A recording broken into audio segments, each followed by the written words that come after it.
দেশ বিদেশে থাকা নেটিজেনদেরকে আমি সুন্দরবন থেকে শুভেচ্ছা জানাচ্ছি। হাবিব সরওয়ার আজাদ।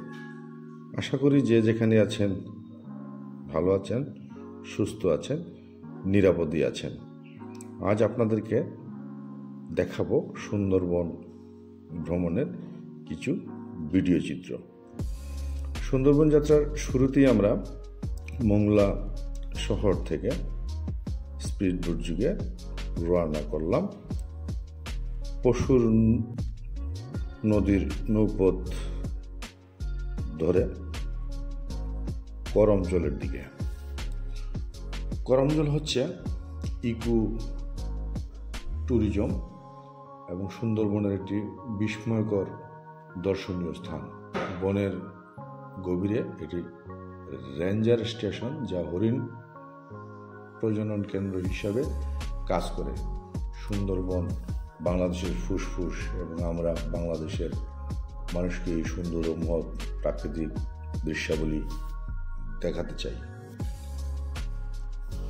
বাংলাদেশে সাধারণত মোংলা পোর্ট হিসাবেই পরিচিত। শুধু বাংলাদেশেই নয়, বিশ্বের বহু দেশের নিকট মোংলা একটি সমুদ্র বন্দর হিসেবেও পরিচিত। যতদূর জানা গেছে এটি বাংলাদেশের দ্বিতীয় বৃহত্তম সমুদ্র বন্দর। তো চলুন যেতে যেতে আমরা সুন্দরবনের করমজল সম্পর্কে কিছু বিষয় জানার চেষ্টা করি এবং আপনাদেরকে জানানোর চেষ্টা করি। করমজল পর্যটন কেন্দ্র সুন্দরবনের পশুর নদীর তীরে অবস্থিত। বন বিভাগের তত্ত্বাবধানে মোংলা সমুদ্র বন্দর থেকে প্রায় 8 কিলোমিটার দূরে 30 হেক্টর জমির উপর পর্যটন কেন্দ্রটি গড়ে তোলা হয়েছে। প্রাকৃতিক শোভা বাড়াতে এখানে রয়েছে কুমির, হরিণ, রেসাস, বানর সহ নানা প্রজাতির পশু পাখি। এছাড়া নির্মিত হয়েছে কাঠের ট্রেইল এবং টাওয়ার। জেলেদের মাছ ধরার কর্মযোগ্য এই পর্যটন কেন্দ্র অতিরিক্ত প্রাপ্তি। বাংলাদেশের একমাত্র কুমিরের প্রজনন কেন্দ্রই হচ্ছে করমজল। মোংলা থেকে ইঞ্জিন চালিত জালিবোট, লঞ্চ অথবা স্পিডবোট করে করমজল পর্যটন কেন্দ্রে পৌঁছাতে 1 থেকে 1.5 ঘন্টা সময় লাগবে। পর্যটন কেন্দ্রে প্রথমেই রয়েছে সুন্দরবনের মানচিত্র, যা সুন্দরবন সম্পর্কে মানচিত্রের প্রাথমিক ধারণা পাওয়া যায়। সামনে আঁকাবাঁকা কাঠের তৈরি মাল্টি ট্রেইল নামের হাঁটা পথ ধরে এগিয়ে গেলে সুন্দরবনের জীববৈচিত্র্যের সমৃদ্ধতা সম্পর্কে অনুমানও করা যায়। এই পথ ধরে এগিয়ে পশুর নদীর দেখা পাওয়া যায়।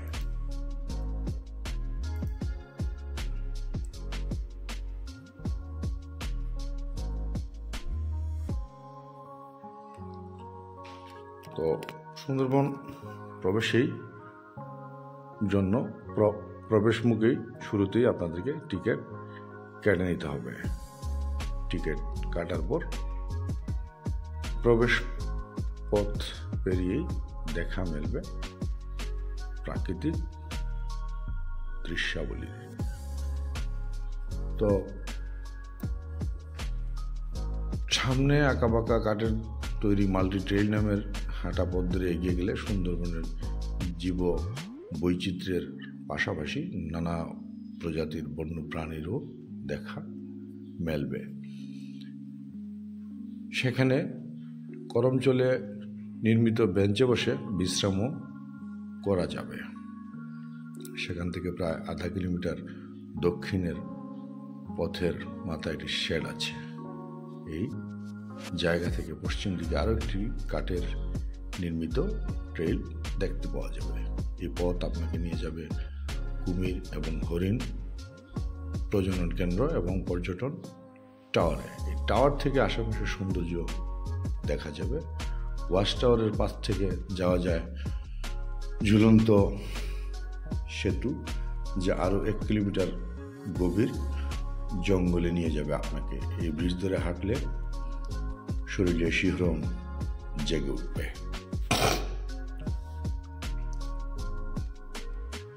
বাংলাদেশি ও বিদেশি পর্যটকদের জন্য করমচল পর্যটন কেন্দ্রে প্রবেশের মূল্য সেখানকার প্রবেশপথে উল্লেখ করা আছে।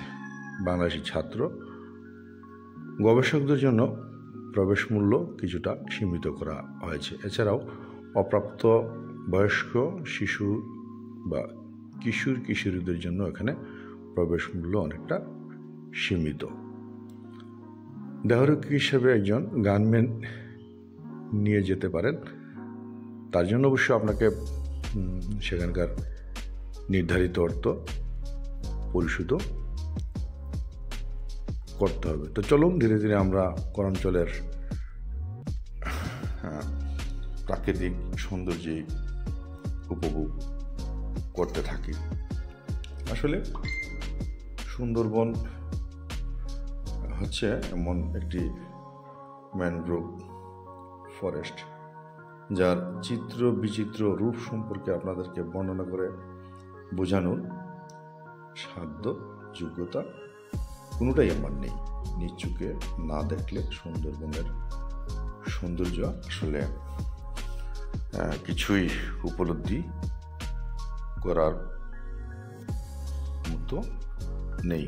তো আমি এই ভিডিও চিত্রের মাধ্যমে আপনাদের কাছে ক্ষমা চেয়ে নিচ্ছি। আমার তত্ত্বগত ভুল থাকতে পারে, উপস্থাপনা ভাষাগত ভুল থাকতে পারে। আশা করি নেটিজেনরা আমাকে ক্ষমা সুন্দর দৃষ্টিতে দেখবেন। এই স্বল্প খরচে বা স্বল্প সময়ের ভেতর সুন্দরবনের যদি আসলে স্বাদ নিতে চান, তাহলে অন্যান্য পর্যটকদের মতো আমারও পছন্দই করমজল। সেখানে প্রকৃতির সাথে আপনি ইচ্ছে করলে কয়েক ঘন্টা সময় কাটিয়ে আবার মোংলা হয়ে নিজ গন্তব্য ফিরতে পারেন। আসলেই করমজলের ভেতর গিয়ে নানা প্রজাতির গাছ, পাতা, বন এবং কাঠের ট্রেইল পেরিয়ে যেতে যেতে মনে হলো সৃষ্টিকর্তা আসলে নিজ হাতেই তৈরি করেছেন সুন্দরবন এবং এই বাংলাদেশকে। এই সুন্দরবনে প্রতিনিয়ত বা প্রতিদিন দেশি বিদেশি পর্যটক, শিক্ষার্থী, গবেষক এবং আবালবৃদ্ধ বনিতাদের ভিড় লেগেই থাকে। তো বিশেষ করে সতর্কতার জন্য বলতে চাই যে কাঠের ট্রেইল ধরে যখন বনের ভিতর প্রবেশ করবেন, অবশ্যই 4 থেকে 5 জন একত্রিত হয়ে চলাফেরা করবেন। অন্যথায় বানর মামাদের খপ্পরে পরে আপনি ভয় পেয়ে যেতে পারেন। আর সাধারণত সুন্দরবন মানেই তো হচ্ছে বাঘ আশেপাশে গাপটি মেরে থাকতে পারে। এই জন্য খুব সতর্কভাবে সুন্দরবন ভ্রমণ করার জন্য আমি সবিনয়ে সকল ভ্রমণ পিপাসু এবং পর্যটকদের অনুরোধ করব। এই সুন্দরবন প্রকৃতির এক অপরূপ সৃষ্টি। যেতে যেতেই আমরা দেখা পেলাম ওয়াচ টাওয়ারের। এই ওয়াচ টাওয়ারের উপর দাঁড়িয়ে আপনি করমচলের সৌন্দর্য উপভোগ করতে পারবেন। ইচ্ছে মতো আপনি ছবিও তুলে নিতে পারেন কিংবা ভিডিও চিত্র ধারণ করতে পারবেন। সাধারণত সুন্দরবন ভ্রমণের সময় বন বিভাগের দেয়া নির্দেশাবলী মেনে চলাটাই হচ্ছে একজন পর্যটক বা ভ্রমণ পিপাসুদের জন্য প্রধান নিরাপত্তার পথ প্রদর্শক।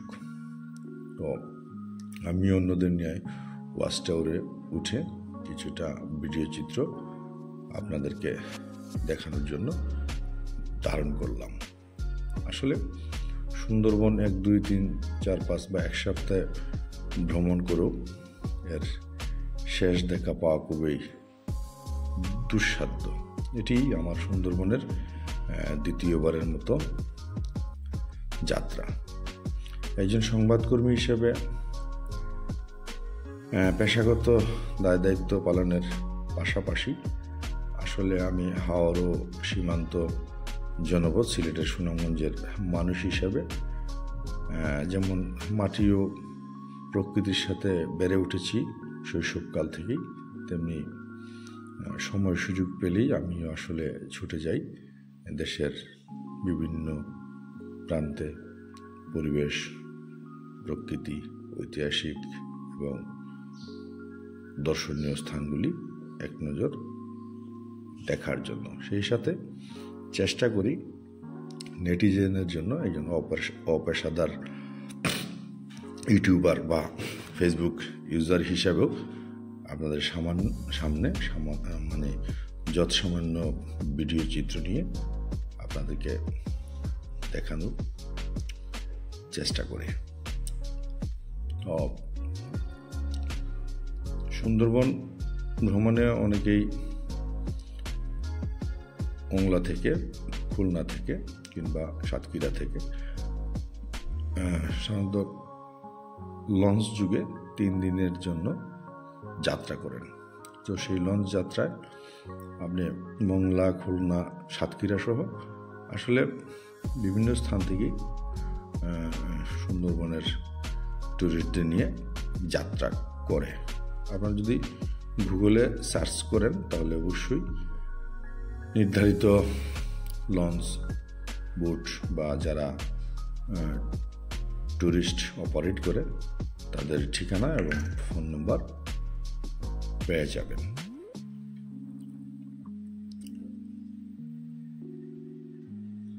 এই হচ্ছে সুন্দরবনের সুন্দরী গাছ, যে গাছের নামেই সুন্দরবনের নামকরণ করা হয়েছে।